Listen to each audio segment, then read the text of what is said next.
এই মামাই দাঁড়ান দাঁড়ান, কোন ম্যাডাম? আমি এখানে নামবো। কি কোন ম্যাডাম? আপনি এখানে নামবেন মানে? ম্যাডাম আপনি এখানে নামবেন না, জায়গাটা ভালো না, আপনার অনেক বড় বিপদ হইতে পারে।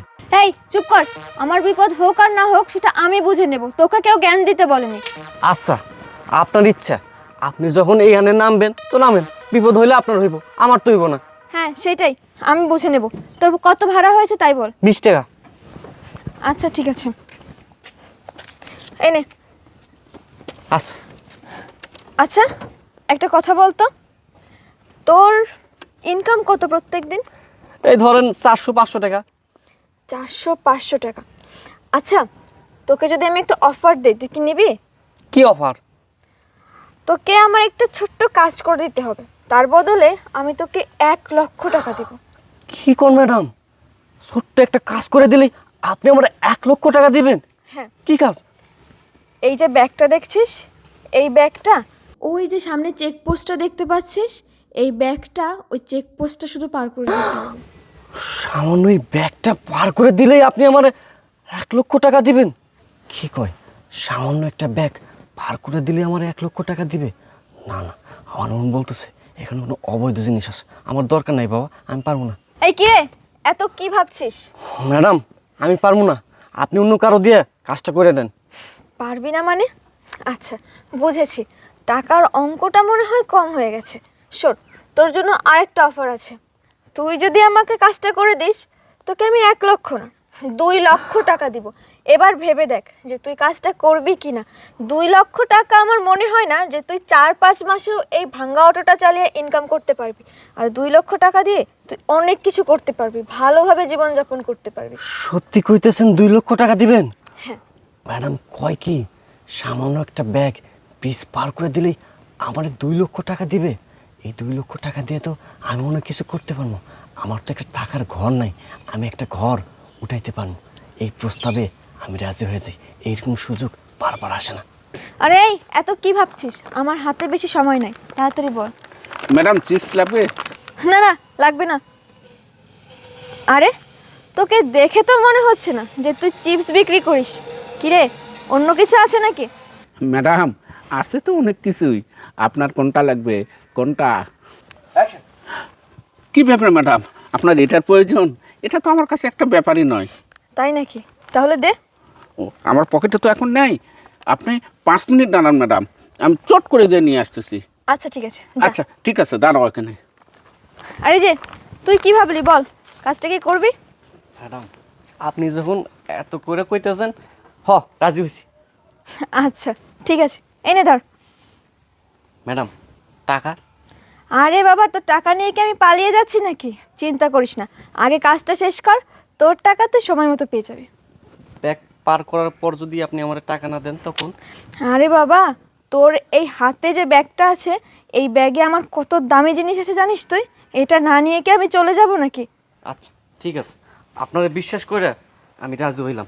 আপনি এক কাজ করেন, আপনি হাইটে চলে যান, আমি ব্যাগটা পার করেই নিয়ে আইতেছি। আচ্ছা ঠিক আছে, সাবধানে যাস, আর দেখিস কোনো ঝামেলায় পড়িস না আবার।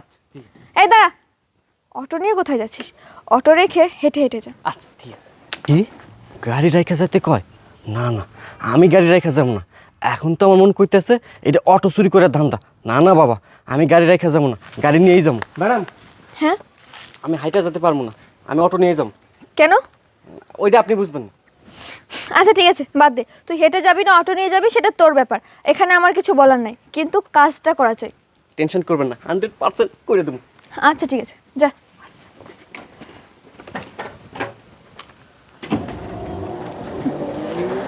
চান্দু যাও যাও, একটু পরে সামনে গেলেই বুঝবে মজা।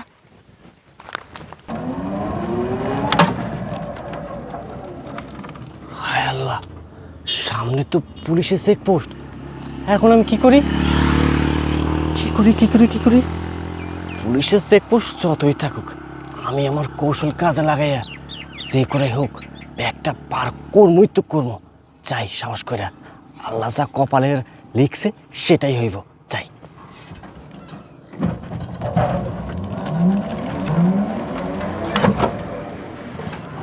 স্যার আমার একটু চেক করেন। স্যার ওকে চেক করতে বলছে। এই তোকে চেক করতে হবে না, তুই তো সামান্য একটা অটোওয়ালা, তোকে আর কি চেক করবো? তুই যা। স্যার আমার একটু চেক করেন। আরে ভাই তুই তো মাথা খেয়ে ফেলছিস, আমি তোকে বললাম তুই একটা সামান্য অটোওয়ালা, তোকে আমি কি চেক করবো? তুই এখান থেকে যা তো ভাই, যা। স্যার প্লিজ আমার একটা বারের জন্য চেক করেন না।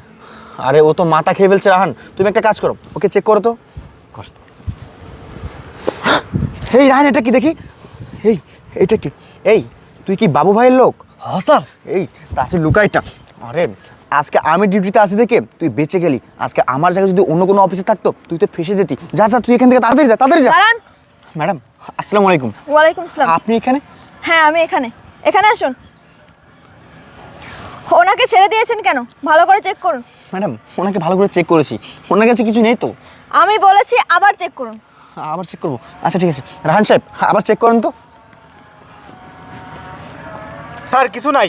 ম্যাডাম কিছু নেই। সুন্দর করে চেক করুন। ওনার এখানে দেখুন তো, গেঞ্জিটা উঁচু করুন।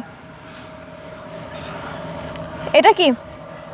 এই এই আপনি ভালো করে চেক করেননি, এটা কি? এই থামুন। আপনি ওনাকে কেন দোষ দিচ্ছেন? আপনি কি দুধে ধোয়া তুলসী পাতা নাকি? এখানে ডিউটি ছিল আপনার, সেখানে আপনি তো আপনার ডিউটি পালন করছেনই না, আরও বরং আইনের বিরুদ্ধে গিয়ে কাজ করছেন। আপনি কি করছেন? অপরাধীদের সঙ্গ দিচ্ছেন। আচ্ছা আশরাফুল সাহেব, আপনাকে কি এখানে অপরাধীদের সঙ্গ দেওয়ার জন্য পাঠানো হয়েছে নাকি পুলিশের কাজ করার জন্য পাঠানো হয়েছে? আর আপনি যে ওকে ছেড়ে দিলেন, উনি কে আপনি জানেন? কে ম্যাডাম উনি? উনি আর কেউ নয়, উনি আমাদের এই এলাকার নতুন এএসপি। হ্যাঁ ম্যাডাম ঠিকই বলেছেন, আমি এএসপি আশিক। কি আপনারা কি জানেন, আমাদের কাছে তথ্য ছিল এই এলাকায় আমাদের পুলিশ ডিপার্টমেন্টের কিছু অসাধু ব্যক্তিদের দ্বারা মাদক কারবারিরা এখানে মাদকের রমরমা ব্যবসা করে। বলতে পারেন এই এলাকাটা মাদকের অভয়ারণ্য, কিন্তু আমাদের কাছে কোনো প্রমাণ ছিল না।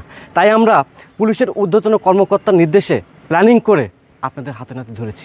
কি আশরাফুল সাহেব, আপনি কি ভেবেছেন সারা জীবন যা ইচ্ছা তাই করে যাবেন? আমরা কোনোদিনও জানতে পারবো না, ধরতে পারবো না।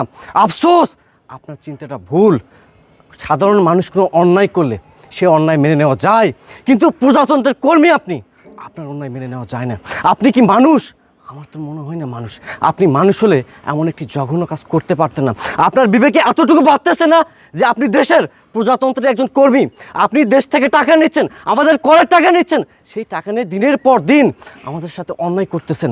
আপনার কি বিবেকে এতটুকু বাড়তেছে না যে আপনি যা করতেছিলেন অন্যায় করতেছিলেন? আমি কাকে কি বলতেছি? এতটুকু বিবেক মনুষ্যত্ব বোধ যদি আপনার থাকতো, আপনি কখনো এমন জঘন্য কাজ করতে পারতেন না। শোনেন, আমি আপনার সর্বোচ্চ শাস্তি দেওয়ার ব্যবস্থা করব। 1 ঘন্টার মধ্যে, জাস্ট 1 ঘন্টার মধ্যে আপনাকে চাকরি থেকে অব্যাহত দেওয়া হবে, যেন ভবিষ্যতে কোনো অফিসার এই ধরনের অন্যায় করার সাহস না পায়। স্যার প্লিজ স্যার, আপনি আমাকে শেষবারের মতো ক্ষমা করে দিন। আমি আপনাকে কথা দিচ্ছি এরপর থেকে আমি আমার দায়িত্ব হিসেবে আমার ডিউটিগুলো পালন করব। আমি কখনো এমন ভুল করবো না। প্লিজ আপনি আমাকে শেষবারের মতো ক্ষমা চুপ করে দিন। করেন আশরাফুল সাহেব, আপনি কোনো ভুল করেন নাই। আপনি করেছেন অন্যায়, দেশের মানুষের সাথে অন্যায় করেছেন, পুলিশ ডিপার্টমেন্টের সাথে অন্যায় করেছেন। এখন আপনাকে যদি আমরা ক্ষমা করে দিই, তাহলে আপনার মতো আরও কিছু অসাধু পুলিশ আছে যারা এইরকম করার সাহস পাবে। তাই আপনাকে অব্যাহতি দেওয়ার মাধ্যমে আমরা সমস্ত পুলিশ ডিপার্টমেন্টকে জানাতে চাই এই ধরনের কাজ করার সাহস যেন কেউ না পায়। আর আপনার কথা আমি কী বলবো, আপনি একজন পুলিশ, পুলিশের কাজ হচ্ছে দেশের এবং জাতির সেবা করা। একজন পুলিশ হয়ে এমন একটি জঘন্য কাজ আপনি কীভাবে পারলেন করতে? আপনার কি বুক একটাবার কাঁপলো না? আপনার কি মনে হয়নি আপনার সিনিয়র অফিসার আপনাকে যা নির্দেশ দিবেন আপনি তাই করবেন? সত্য মিথ্যা ভালো মন্দ যাচাই করার ক্ষমতা কি আপনার নাই? আপনি কি শিক্ষা গ্রহণ করেছেন? আপনি হয়তো লেখাপড়া করে শিক্ষিত হয়েছেন, কিন্তু সুশিক্ষায় কখনো শিক্ষিত হতে পারেননি। যাই হোক, আপনাদের এগুলো বলে লাভ নাই। কথাই নাই ঘুমন্ত জাতিকে জাগানো যায়, কিন্তু যারা জাগনা ঘুম ঘুমায় না তাদেরকে কখনোই জাগানো যায় না। আপনারা যে অপরাধ করেছেন আপনাদের শাস্তি পেতেই হবে। আর ম্যাডাম, আমরা ওদের অব্যাহতি দেওয়ার প্রসেসটা করে ফেলি, চলুন। হ্যাঁ চলুন। আচ্ছা আসুন। স্যার স্যার শুনুন,